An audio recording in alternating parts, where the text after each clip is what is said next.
బాబా cinema చేస్తున్నప్పుడు తమిళ లైట్మెన్ యూనియన్లు, కెమెరామెన్లు మిమ్మల్ని బాగా ప్రతిఘటించి ఒకానొక సమయంలో పెద్ద యుద్ధమే జరిగింది.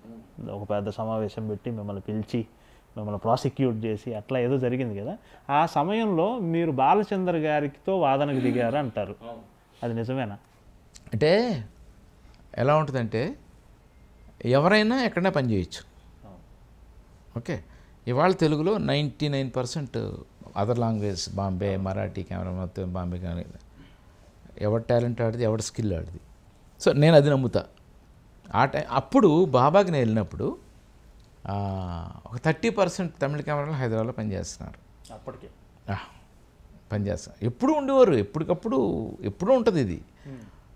సో నేను ఆడికి వెళ్ళి పనిచేస్తుండగా నా ఈ లైట్ మ్యాన్లని నాకు పని త్వరగా చేయడానికి నాకు అలవాటు ఉన్న పేర్లు లైట్ మ్యాన్లు ఒక 5గురిని, నేను క్రెయిన్లో ఒక 4గురిని, మొత్తం 9 మంది తీసుకెళ్ళా.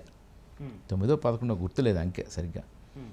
అక్కడ ఈయన వాళ్ళు వచ్చి మా దగ్గర ఇంతమంది వర్కర్స్ ఖాళీగా ఉన్నారు కదా, హైదరాబాద్ చిన్న పరిశ్రమ, మాది పెద్దదే, ఇక్కడ 5,000 మంది ఉన్నారు, అక్కడ 1000 మంది ఉన్నారు, వీళ్ళందరికీ పని కావాలి కదా, వాళ్ళని పంపించేయమనండి, మేము పని చేస్తాం. I'm not against workers. నేను నా కన్వీనియంట్కి ఆ సినిమాని 70 రోజుల్లోనే 55 రోజుల్లో పూర్తి చేయాలని టార్గెట్ పెట్టాడు రజనీకాంత్. స్పీడ్గా చేయాలి ఆ సినిమా, దానిపై పేర్లు తెలియకుండా ఫస్ట్ డే వెళ్ళడమే అని నేను పట్టుకెళ్ళా. లేదు, ఐఎమ్ నాట్ కన్వీనియంట్, నాకు ఇలా కావాలి అనేసి. యూనియన్కి అప్పుడు ప్రెసిడెంట్ బాలచంద్ర గారు, అసోసియేషన్ మొత్తానికి ఆయన. సో ఇష్యూ ఆయన దగ్గరికి వెళ్ళింది. అయితే ఆయన శిష్యుడే సురేష్ కృష్ణ. సో సురేష్ కృష్ణకి ఫోన్ చేశారు ఆయన, ఏపా అంత కెమెరామెన్ சொல்லு ரொம்ப ஏரகெண்ட்டாக இருக்கான், கொஞ்சம் அந்த ஒர்க்கர்ஸ் மேட்ரு பார்க்க சொல்லு, எதுக்கு வம்பு தலை, கொஞ்சம் ப்ராబ్లం, அப்புறம் முடியாது, வேலை செய்ய முடியாது అంటే ఇండైరెక్ట్లీ క్లాస్ థ్రెట్ నాకు, సోఫిస్టికేటెడ్ వేలో. என்னப்பா స్పీకర్ ఆన్ చేయమన్నా. సార్ మీరు చెప్పింది చాలా కరెక్ట్, నిజమే, మా ఊళ్ళో ఇంతమంది కెమెరామెన్లు ఉన్నారు, ఒక్కొక్కరి దగ్గర 11 మంది ఉన్నారు, 10 మంది కెమెరామెన్లు ఉన్నారు, అంటే 33 మంది అక్కడ పనిచేస్తున్నారు హైదరాబాద్లో. ఓకే, ఇక్కడ నేను తెచ్చుకుంటే 9 మంది ఎంతమందో, వీళ్ళని ఈ నిమిషం నేను పంపించేస్తా, కానీ రేపు 33 మంది హైదరాబాద్ నుంచి చెన్నై వచ్చేస్తారు. సూపర్. మీకు ఈ 9 మంది వెనక్కి వెళ్ళిపోయి ఇక్కడ 9 మందికి నేను పని ఇవ్వడం కావాలా, ఆల్రెడీ పని చేస్తున్న 33 మంది వెనక్కి రావడం కావాలా, అంటే స్ట్రైట్గా బెదిరించారు. డిసైడ్ చేయండి అన్న. அவன் ரொம்ப பேசுகிறான், யார் அவன்? అక్కడి నుంచి அவன் దాసరి నారాయణ వాళ్ళు, I'm from Dasari unit. Really feel proud అండి తెలుగు. తర్వాత ఏమైనా ప్రాబ్లం చేశారా అండి? ఎందుకు చేస్తారు, ఏం ప్రాబ్లం.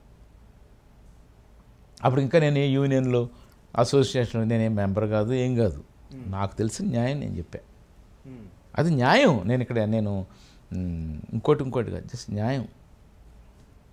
న్యాయమే కదా అది. వాళ్ళ మనుషులు వచ్చి ఇక్కడ పనిచేస్తున్నారు, మరి మమ్మల్ని వద్దన్నాను కదేంటిది. రజనీకాంత్ గారితో ఆ సినిమా తర్వాత, ఆ సినిమా టైంలో ఒక అభిమానం, అనుబంధం ఏర్పడింది కదా, తర్వాత మళ్ళీ ఆయన పిలిస్తే మీరు వెళ్ళలేదంట.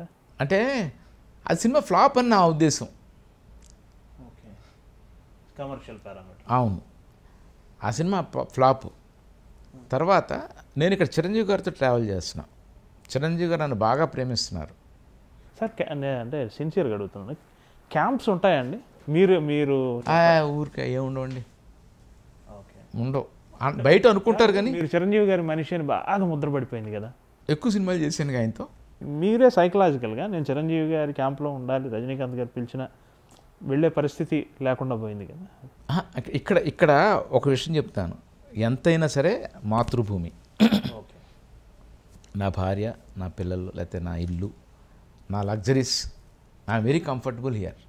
ఓకే, అండ్ ఒక పవర్ఫుల్ ఒక మెగా రేంజ్లో ఒక పెద్ద స్టార్తో I'm travelling in Hyderabad Telugu industry. ఇక్కడ నేను ఒక్కడనే, అక్కడికి వెళ్తే 100 మందిలో ఒకడిని, తమిళనాడుని వెళ్ళి చేస్తే పిసి శ్రీరామ్ ఉన్నాడు, సంతోషం ఉన్నాడు, జీవ ఉన్నాడు, కేవి ఆనంద్ ఉన్నాడు. హైదరాబాద్లోనే ఒక్కడనే. ఇన్ని ఉంటాయి నాకు, ఇన్ని లోపల జరుగుతూ ఉంటాయి. అక్కడికి వెళ్ళి హోటల్లో ఉండి అవసరం ఉంది నాకు. అలాంటి హిందీలో చాలాసార్లు చాలామంది పిలిచారు. రాజ్ కుమార్ సంతోష్ పిలిచాడు, సతీష్ కౌశిక్, బోనీ కపూర్, అందరు పిలిచారు, డేవిడ్ ధవన్. అక్కడికి వెళ్ళి ఆర్టిఫిషియల్గా మైండ్ బ్లోయింగ్ సూపర్ అనుకుంటూ పనిచేయడం కంటే I'm very much comfortable here. ఇక్కడ నాకు లేకపోతే అటు కాన్సన్ట్రేట్ చేసేవాడినేమో. ఆల్ 365 days నేను చేస్తూనే ఉన్నాను. ఇదే మెయిన్ రీజన్ నేను వెళ్ళకపోవడానికి కారణం. చాలామంది ఒక ప్రశ్న మిమ్మల్ని చాలాసార్లు అడిగారు, కానీ నాకెందుకో సంతృప్తికరమైన సమాధానం రాలేదనిపించి మళ్ళీ అడుగుతున్నాను. టెక్నీషియన్కి ఎవరికి పెద్దగా పేరు రాదు సినిమాలో, డైరెక్టర్ కొంచెం వస్తుంది, నటీనటులకే 90% పోతుంది కదా. ఈవెన్ నేను టెక్నీషియన్ అయినా కానీ అడుగుతున్నాను, ఒక్క చోటాకి నాయుడికి మాత్రం ఎందుకు మాస్ ఇమేజ్ వచ్చింది? చోటాకి నోరు హీరోలాగా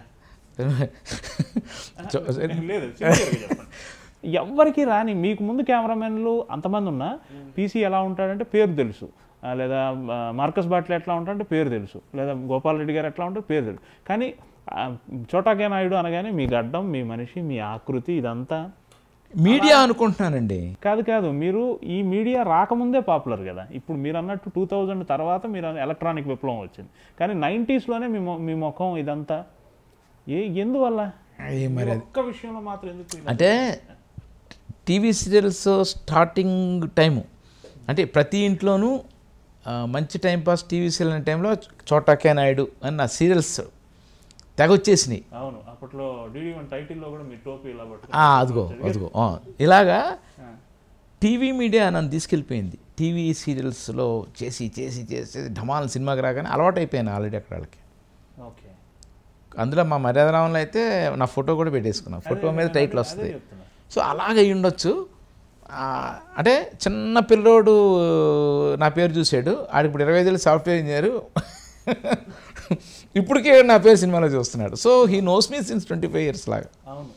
మీ తర్వాత కొంతమంది చాలామంది నేను ఫస్ట్ డే షూటింగ్ వెళ్ళినప్పుడు యాడ్ ఫిల్మ్స్ లాగా మీ యాడ్ లాగా, లేకపోతే ఏదైనా క్లాష్కి వెళ్ళినప్పుడు, లేకపోతే ఫస్ట్ టైం కలిసి మేము డిస్కషన్కి వెళ్ళినప్పుడు చోటగానే అంటే ఎవరో ఓల్డ్ మ్యాన్ ముసలోడు వస్తుంటే you are looking such a young man, how come like this, how old are you అని అడిగిన వాళ్ళు ఉన్నారు నన్ను. So it is all like ah 15th year I entered కదా.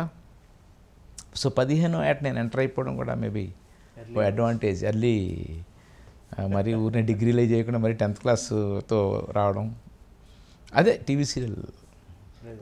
తృప్తా మీకు ఇప్పుడు ఆన్సర్ కరెక్ట్గా ఉందా? ఎక్కువ ఆలోచించి చెప్పా, ఇంతకుముందు చెప్పలా. 80% అయ్యి ఉండొచ్చు. అండ్ నేను మోర్ ఫోకస్డ్గా ఉంటాను నేను ఎక్కువ. అంటే నేను అనుకోవటం జనం అలా ప్రేమించారేమో. Love super. బట్ ఎక్కడికి వెళ్ళినా నన్ను నాకు పనులు జరిగిపోతూ ఉంటాయి.